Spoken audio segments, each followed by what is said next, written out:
Okay, so what we're going to be talking about today is going to help you when you do the quadratic formula. Using the quadratic formula is not that difficult. You simply plug the numbers in and you simplify it. The work is really with the simplifying. In teaching this to kids over the years, all the kids usually get the quadratic formula, but they keep getting answers wrong on tests, and usually it has to do with this specific issue, which is why I did a lesson on it. So that's why this is called simplifying rational expressions with radicals. So a lot of times from after you're done doing the quadratic formula, you're going to end up with answers that kind of look like this. And a lot of times you can't tell these apart, but there's different things about them. So the first one is, I don't know if you can tell, but this one can be simplified and this one cannot.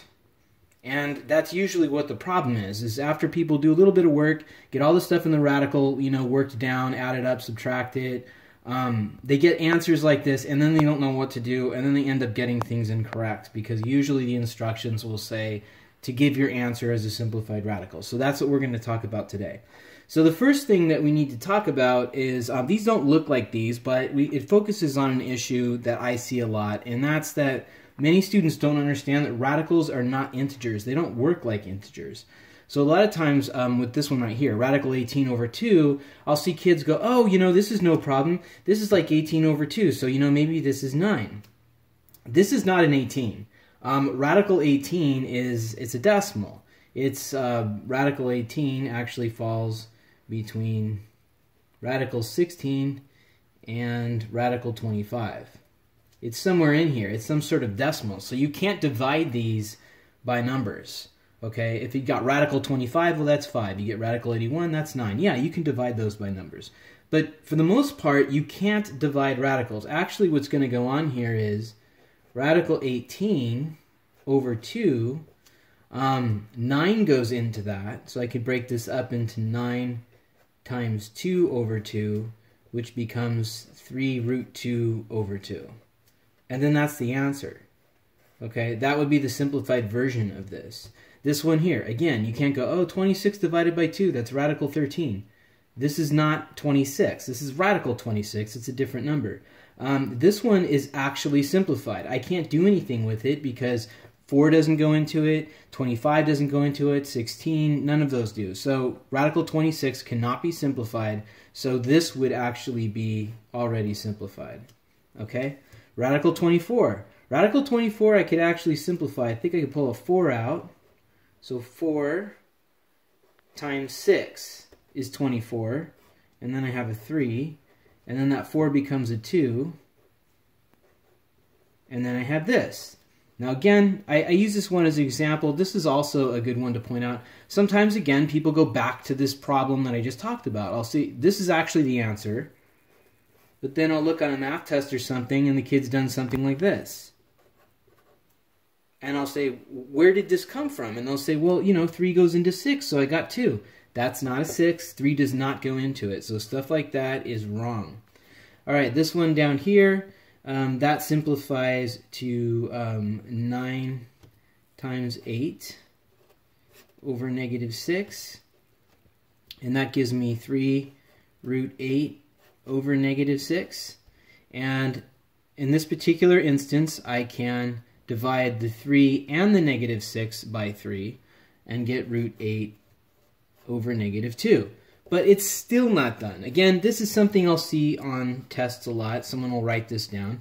This is equivalent to this. The problem is I can still simplify this even more. So that becomes a 2 root 2 over negative 2, and then that would just be a negative root 2. Okay, so you could see some of the problems that happen is if you look at the work that I have so far, some of these are done already, some of them require a little bit of work, and sometimes they require a lot. But as far as the lot, I could have done this one a little bit differently. Instead of using 9 and 8, I could have done 36 times 2, and then I would have skipped a lot of this stuff I did over here. So just be aware of that. I'll do one at the very end where that comes into play, but be very, very careful of things where you can still pull a radical 4 out of it. This is a good example. So radical 48, I could say, well, that's 4 times 12. That's right, it is. But instead of using 4, if I use 16, it's going to be a lot easier. I'm going to get 16 times 3 over 2. This turns into a 4.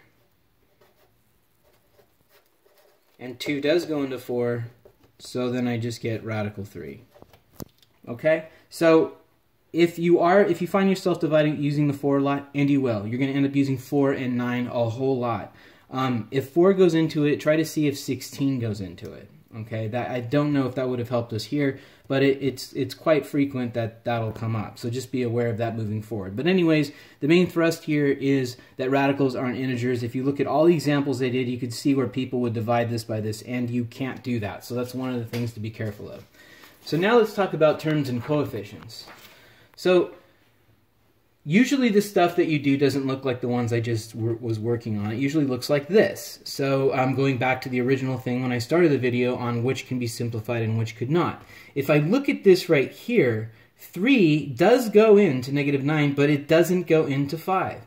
Each one of these expressions has 3 terms on it. It has this one, and this one. Okay? This is a coefficient in front of the radical symbol. So if 3 can go into both of them, I could do something. But the truth is, this one right here is done. There's nothing else that I can do with it. I can't simplify the radical. 3 doesn't go into 5, so I leave it alone. This one, on the other hand, if you look at it, -8, 4, and -12. Well, all 3 of those are actually, I can divide everything here by 4. Okay? Now watch what happens. This divided by 4 is -2. This divided by 4 is 1, so then I have radical 3. Now, the radicals, if you go back to stuff from a while ago, radicals work a lot like variables. So if this was like a 4a and I divided 4a by 4, I would just get a. So that's why I have a radical 3.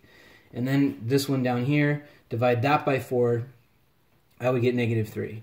So you could see in this instance, there isn't a number that goes into all 3 terms. In this one there is, so I was able to do something. Okay. Now these two down here, I've actually worked them out so my hand doesn't block the screen.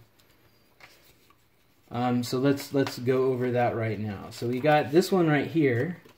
So these are the 3 terms I'm working with. Now you might look at this and say, oh, you know what? This is exactly like that one. You can't do anything with this at all.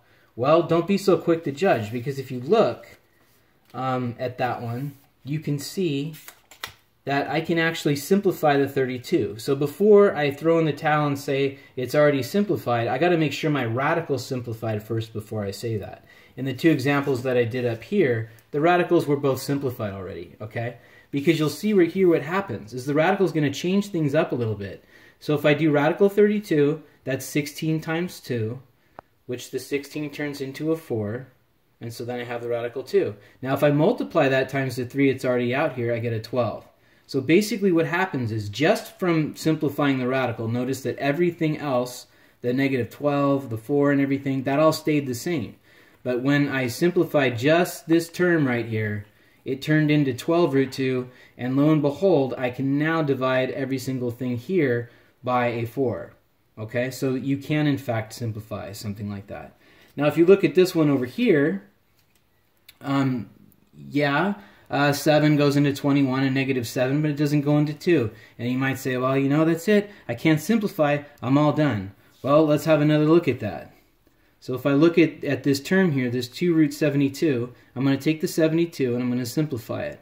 So that's 36 times root 2. Don't forget the 2's out there. A lot of times what happens, by the way, is that people focus on the simplifying and they lose this outside coefficient. So don't forget the coefficient is always there.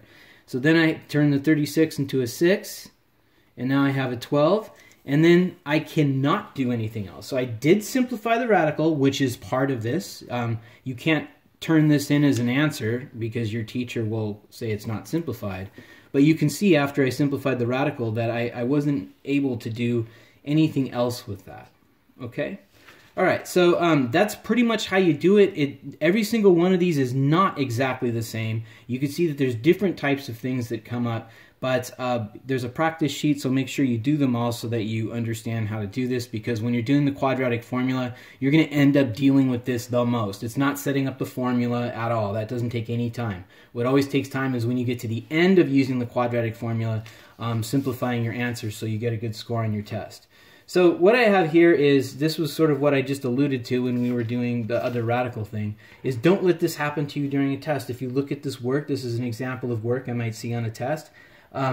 It looks like this student knows what they're doing. I mean, they're simplifying the radical, they did this, but then look, they're not done. So this is the last thing I wanted to talk about, is a lot of times people cancel things out. You could see what they did here. They actually, at the beginning, divided 2 off of everything because they could. Fine, wonderful, that you can do that. Then they got this and they simplified the radical, but the radical is not simplified all the way. Okay? So they're not quite done, and that's why they end up getting this wrong. So what they have to do is take that 12 and break it up into 4 times 3.